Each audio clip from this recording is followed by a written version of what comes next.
Hi ஹலோங்க. Good morning. So இது வந்து Wednesday morning. Wednesday morning routine பார்க்கலாமா? மார்னிங் ஏஞ்ச உடனே கிச்சனை க்ளீனப் பண்ணிவிட்டு பசங்களுக்கு வந்து ஃப்ரூட்ஸ் கட் பண்ணி கொடுத்துட்டேன். ஸோ அதுக்கப்புறம் வந்து கொஞ்சம் கிச்சன் கவுண்டர் டாப் எல்லாம் க்ளீன் பண்ணலான்னு சொல்லிட்டு எல்லாத்தையுமே வாஷ் பண்ணி நல்லா ட்ரை பண்ணிவிட்டு எல்லாம் எடுத்து வச்சேன். இது வீக்லி ஒன்ஸ் இல்லைனா 2 வீக் ஒன்ஸ் அந்த மாதிரி நீங்கள் பண்ணும்போது ரொம்ப க்ளீனாக இருக்கும். ஸ்பூன் ஸ்டாண்டு, கட்லரி ஸ்டாண்டு இதெல்லாம். அப்புறம் க்ராசரியில் வந்து ஆயில் வாங்கிட்டு வந்திருந்தேன். ஸோ அதெல்லாமே ரீஃபில் பண்ணி வச்சிரலாம் அந்தந்த கண்டெய்னரில் விளக்கிட்டு அப்படின்னு சொல்லிட்டு. நான் எப்படி க்ராசரி ஃபில் பண்ணுவேன்னா,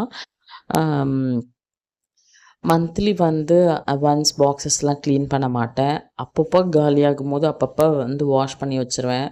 ஸோ அது எப்போவுமே நமக்கு க்ளீனாக இருக்க மாதிரி ஒரு ஃபீல் கொடுக்கும்.